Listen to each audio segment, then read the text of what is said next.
Dear viewers, আসসালামুআলাইকুম। আশা করি সকলেই ভালো আছেন। গত ভিডিওতে আমি আপনাদেরকে বলেছিলাম যে আমরা রেগুলার 5টা ফ্রেজ অ্যান্ড ইডিয়মস, 5টা অ্যাপ্রোপ্রিয়েট প্রিপোজিশন, 5টা গ্রুপ ভার্বস এবং 10টা ওয়ার্ড মিনিং শিখব। ঠিক আছে? তো এই যে আমরা যে শিখব, তো তার মধ্যে আমি ফ্রেজ অ্যান্ড ইডিয়মস এবং গ্রুপ ভার্বস নিয়ে ডিসকাশন অলরেডি করেছি। তো আজকে আমি ডিসকাস করব যে অ্যাপ্রোপ্রিয়েট প্রিপোজিশন 5টা এবং ওয়ার্ড মিনিং 10টা। ঠিক আছে? তো let's go to our topics. First, appropriate preposition. আসলে appropriate, what is the meaning of appropriate? Appropriate means উপযুক্ত, প্রপার, তাই না? অর্থাৎ কোন প্রিপোজিশনের সঙ্গে বা কোন শব্দটির সঙ্গে কোন প্রিপোজিশনটি উপযুক্ত, এটা আমরা জেনে নেব। ফার্স্ট দেওয়া আছে অ্যাবাইড বাই। এগুলো কিন্তু এই যে অ্যাবাইড বাই, মেনে চলা, তাই না? এটা সারা জীবন অ্যাবাইডের সঙ্গে বাই অর্থই মেনে চলা। এখানে কিন্তু অন্য কোনো শব্দের অর্থ মেনে চলা হবে না। অর্থাৎ যখন অ্যাবাইডের সঙ্গে বাইই থাকবে, এটার অ্যাপ্রোপ্রিয়েট অর্থই হবে মেনে চলা। এবং এই অ্যাভয়েডের সঙ্গে বাই শব্দটা অল টাইম অ্যাপ্রোপ্রিয়েট। ক্লিয়ার? তো এই যে অ্যাভয়েড বাই হলো মেনে চলা। এখন কি মেনে চলা? এখানে আমি একটা করে এক্সাম্পলস দিয়েছি, সাথে সাথে দেখো। You should avoid by the rules. তার মানে কি, তোমার রুলস মেনে চলা উচিত। ঠিক আছে?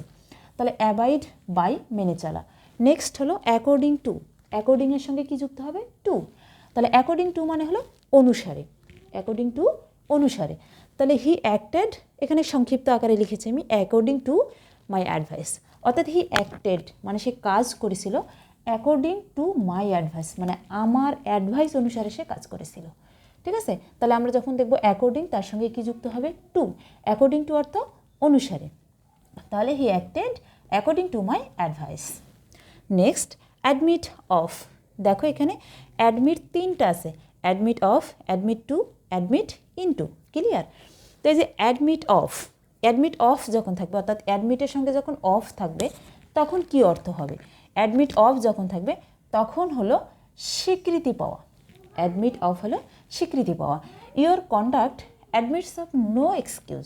এখানে conduct means behaviour, admits of স্বীকৃতি পাওয়া, নো এক্সকিউজ। এক্সকিউজ শব্দটার অর্থ হলো অজুহাত, তাই না?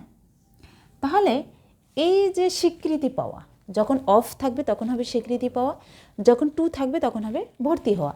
তাহলে অ্যাডমিট টু ভর্তি হওয়া, যেমন হি ওয়াজ অ্যাডমিটেড টু ক্লাস 5, অর্থাৎ সে 5ম শ্রেণীতে ভর্তি হয়েছিল। তারপরে অ্যাডমিট ইনটু, প্রবেশাধিকার।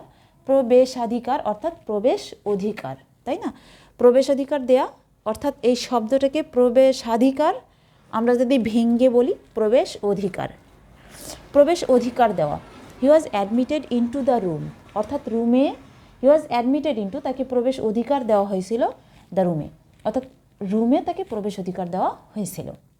তাহলে অ্যাডমিট অফ স্বীকৃতি পাওয়া, অ্যাডমিট টু ভর্তি হওয়া, অ্যাডমিট ইনটু প্রবেশ অধিকার দেয়া। ক্লিয়ার? এই যে আমাদের এই যে 5টা আমরা শিখলাম, প্রথমে হলো abide by, next according to, তারপর admit of, admit to, admit into. ঠিক আছে? এই 5টা মনে রাখার চেষ্টা করবা। এখন আমরা আসি ওয়ার্ড মিনিং। প্রথমে আছে অ্যাপাল অথবা ডিসমে, ভীত বা শঙ্কিত। অ্যাপাল অথবা ডিসমে, দুইটার অর্থই কিন্তু একই। অ্যাপাল মিনিংও ভীত বা শঙ্কিত, ডিসমে মানেও ভীত বা শঙ্কিত। Next, deceive. ডিসিভ হলো প্রতারণা করা। তাহলে ডিসিভটা কি? প্রতারণা করা। সলিসিট, সলিসিটটা কি? আবেদন করা। আমরা পড়ে আসছি ছোটোবেলা থেকে যে অ্যাপ্লাই, অ্যাপ্লাই, তাই না? এই অ্যাপ্লাই মানেও আবেদন, আবার সলিসিট মানেও আবেদন করা। তাহলে এখানে আমাদের 3টে, অ্যাপাল অ্যাপাল ডিসমে ভীত বা শঙ্কিত, ডিসিভ প্রতারণা করা, সলিসিট আবেদন করা। Next, number 4, infant. ইনফ্যান্ট মানে হলো শিশু। আমরা ছোটোবেলা থেকে নিশ্চয়ই পড়ে এসেছি চাইল্ড, তাই না? চিলড্রেন। তো ইনফ্যান্ট মানেও শিশু। তারপরে আসো তোমরা টেরিফিক। টেরিফিক মানে হলো চমৎকার, বিউটিফুল, এক্সিলেন্ট, তাই না? তো এই যে টেরিফিক, চমৎকার। তারপরে আসো ফ্লোরিড।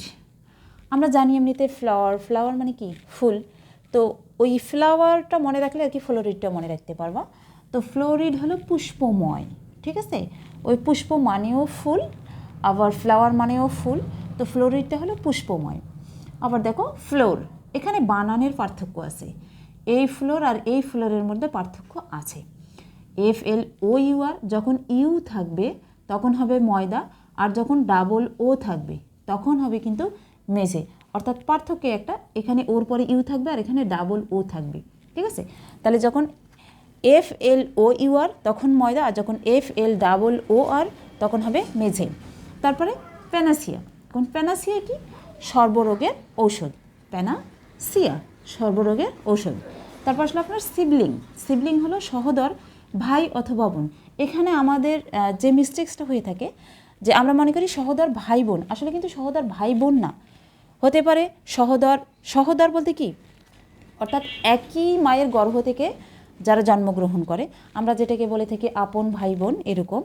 তো সিবলিংটা হবে সহোদর ভাই অথবা বোন, অর্থাৎ আ ব্রাদার অর আ সিস্টার, অর্থাৎ ভাই বোন কিন্তু না, ভাই অথবা বোন, এটাই হলো সিবলিং। এই সিবলিং শব্দটা খুবই ইম্পর্টেন্ট, বিভিন্ন কম্পিটিটিভ এক্সামসের মধ্যে এই সিবলিং শব্দটা আসে।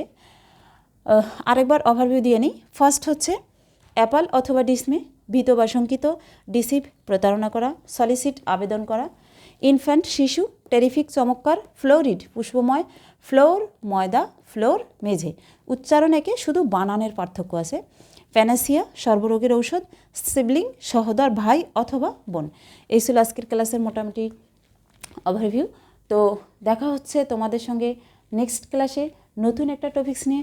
সে পর্যন্ত আল্লাহ আপনাদেরকে সুস্থ রাখুন, ভালো রাখুন, এবং আমাদের ভিডিওগুলো যদি আপনাদের ভালো লেগে থাকে তাহলে আমাদের ভিডিওগুলো নিয়মিত দেখতে থাকুন এবং আপনাদের পরিচিতজনদের সঙ্গে শেয়ার করুন, যাতে সকলে এখান থেকে কিছু শিখতে পারে, উপকৃত হতে পারে। আর আমার ভিডিওগুলো দেখে যদি আপনারা উপকৃত হন তাহলে সাবস্ক্রাইব করে রাখবেন, যাতে আমি যে ভিডিওগুলো রেগুলার আপলোড করব সেগুলো আপনারা সবার আগেই পেয়ে যাবেন। তো সে পর্যন্ত আল্লাহ হাফেজ, দেখা হচ্ছে নেক্সট ক্লাসে।